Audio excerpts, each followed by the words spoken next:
Ketiga monster itu kini tahu betapa kuatnya Tempest.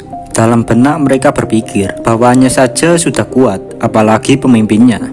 Mereka pun mengakui jika mereka kalah dan menerima jika Rimuru adalah Demon Lord yang sangat kuat. Mereka pun mengatakan siapa identitas sebenarnya mereka. Mereka adalah bawahan dari Demon Lord Drakrul. Mereka bertiga bernama Debura, Dagura, dan Ryuya. Mereka bertiga berkata jika mereka telah diusir dari negaranya karena telah melakukan kesalahan. Dan mereka juga disuruh Drakrul untuk pergi berlatih di Tempest. Sontak Rimuru di situ agak kesal karena Drakrul seenak jidatnya menyuruh Rimuru mengasuh anak didiknya. Tapi Rimuru tetap menerima mereka. Rimuru pun meminta Xion untuk melatih mereka dengan sadisnya agar mereka nggak betah terus pergi dari Tempest. Secara kasarnya ngusir dengan cara halus. Rimuru pun kembali ke ruangan untuk menemui ras anak Ngen, yaitu ras Oxhead dan ras Horseface. Namun saat Rimuru sudah sampai di sana, sifat kedua ras ketika berubah dan dengan ketakutan yang luar biasa, mereka berdua bersamaan mengucap sumpah setia kepada Rimuru. Nggak lama setelah itu, Xion datang ke ruangan tersebut. Xion berkata jika kedua ras itu sangat beruntung karena Paduka Lord Rimuru orang yang sangat baik dan pemaaf tentunya. Semenjak peristiwa penyerangan di Tempest oleh anak-anak didik Drakrul, tidak ada ras yang meremehkan Rimuru. Giliran selanjutnya adalah ras Elf untuk bertemu Rimuru. Ras Elf kini sudah semakin sedikit di hutan Jura, yakni hanya 300 biji, dan itu semua akibat peperangan konyol dari ras Oxhead dan ras Horseface, serta ada banyak ras Elf yang menghilang tanpa jejak. Karena ras Elf cuma 300 biji, Rimuru berpikir untuk memanfaatkan situasi. Rimuru menyuruh para elf-elf itu tinggal menetap di Tempest. Ketua Elf sangat bahagia mendengar ucapan Rimuru karena tempat tinggal mereka di hutan Jura sudah tidak layak. Di situ Rimuru juga memberikan perintah kepada Sohei untuk menyelidiki bangsawan yang mengincar nyawa Myormil. Rimuru juga menduga jika bangsawan itu telah terlibat perdagangan elf di hutan Jura. Hari ini adalah hari terakhir di acara pelantikan Rimuru, dan sekarang Diablo dan Hakuro udah balik ke Tempest. Terlihat ekspresi bahagia Diablo saat melihat Rimuru. Kini Rimuru menunggu kedatangan ras Tengu. Sebelum mereka datang, Rimuru mengutus Benimaru untuk menyampaikan pesan kepada ras Tengu. Benimaru, Albis, dan tim Kurenai menuju tempat ras Tengu. Sesampai di sana, mereka tidak diperbolehkan masuk semua. Akhirnya Benimaru dan Albislah yang menemui mereka. Di sana Benimaru dan Albis disambut oleh pemimpin ras Tengu. Dia bernama Momochi. Momochi adalah seorang gadis yang masih perawan dan sangat cantik. Benimaru berkata kepada Momochi jika maksud kedatangannya adalah untuk negosiasi agar ras Tengu mengizinkan semua rakyat Tempest melewati jalan perbatasan. Benimaru juga meminta ras Tengu mengizinkan orang-orang dari Tempest untuk menggali terowongan di daerah ras Tengu. Benimaru di sini berbicara agak kurang jelas karena Benimaru tidak tahu detail tentang terowongan itu. Namun pada intinya, tujuan Rimuru membuat terowongan adalah untuk membuat rute pendek antara negara Sarion dan Tempest dengan melubangi gunung. Di situ, Momochi menolak karena gunung adalah sesuatu yang keramat dan suci. Momochi juga mengatakan jika Albis adalah ular yang sangat bau. Albis tidak terima dan mengeluarkan aura yang sangat mengerikan. Momochi tidak mau kalah. Dia juga mengeluarkan aura yang mengerikan.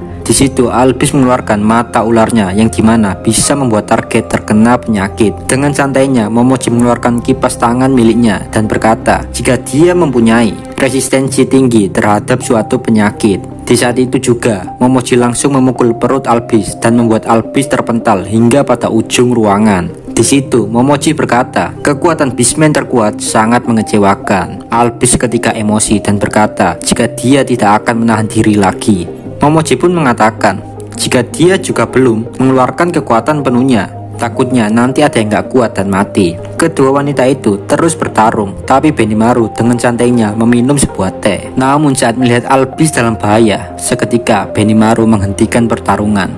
Benimaru berkata kepada Albis jika Albis akan kalah karena Albis belum cukup terampil mengendalikan energi sihirnya. Albis pun terdiam, sementara Momochi kaget melihat Benimaru dapat menghentikan serangan miliknya.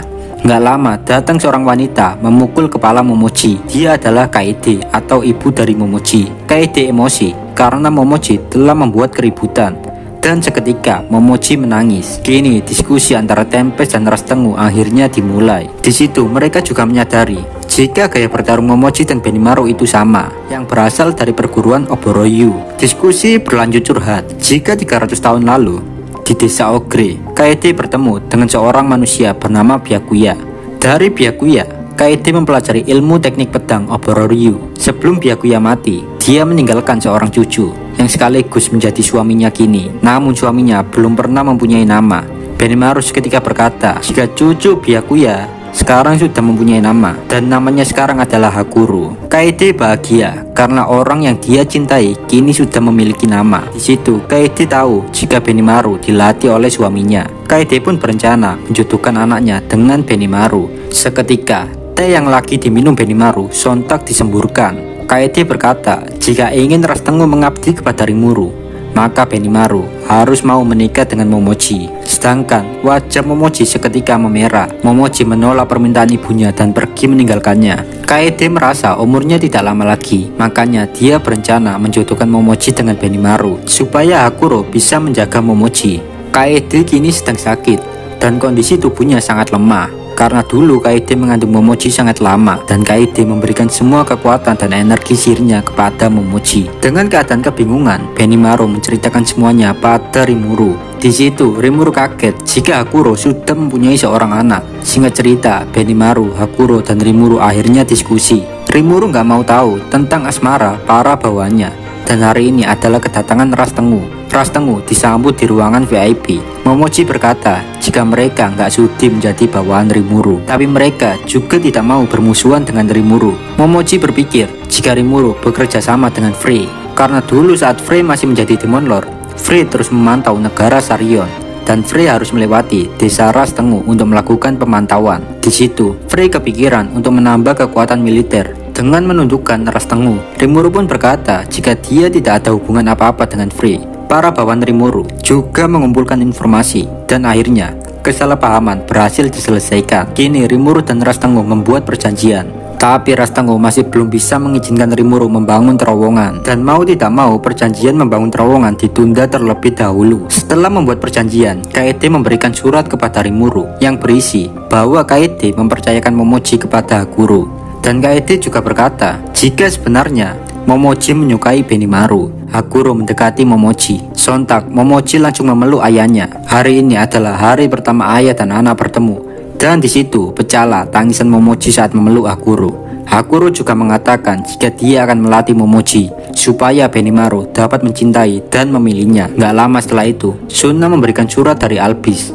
Isi surat tersebut adalah jika Albis ingin dinikahi Benimaru, Albis nggak masalah jika menjadi selir asalkan Benimaru menikahinya. Dari surat tersebut kita tahu jika Albis tidak ingin kalah dengan Momochi, sedangkan Benimaru pusing 7 keliling dengan apa yang terjadi. Gerudo menyarankan kepada Benimaru untuk menikahi kedua wanita tersebut, tapi Benimaru berkata jika dia tidak berniat memiliki selir, Benimaru hanya menginginkan memiliki satu istri. Momochi yang mendengar ucapan Benimaru seketika bersemangat untuk bersaing dengan Albis. Hal itu membuat Shion dan Suna ribut. Shion berkata jika dia tidak akan kalah dengan Suna. Suna juga mengatakan hal sebaliknya, sedangkan Rimuru tidak tahu jika yang diributkan Shion dan Suna adalah dirinya. Setelah keributan itu selesai, Rimuru mengadakan rapat eksekutif. Di situ Rimuru memperkenalkan kepada mereka jika Myromil adalah eksekutif baru di Tempest. Singkat cerita, mereka membahas tentang pertandingan di Colosseum dan bisnis serta ekonomi yang ada di negara Tempest. Veldora dengan semangat yang membara yakin jika bisnis makanan miliknya akan laku keras. Sebelumnya, Veldora juga sudah diskusi dengan Myromil. Jadi di sini Veldora semakin yakin dengan dagangan miliknya nanti. Mereka juga diskusi tentang Dungeon, tapi di situ Ramirez bingung untuk menentukan bos lantai.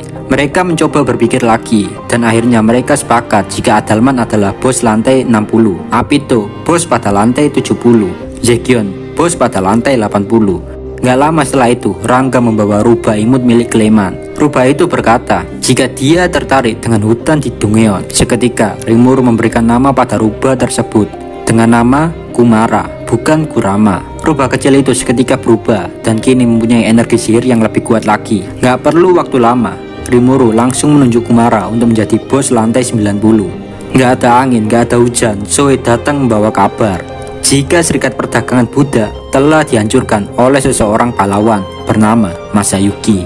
Para elf yang jadi budak kini juga terbebas. Rimuru pun penasaran dengan pahlawan bernama Masayuki. Rimuru ingin bertemu dengannya dan mengundangnya untuk hadir dalam event besar di Tempest kali ini.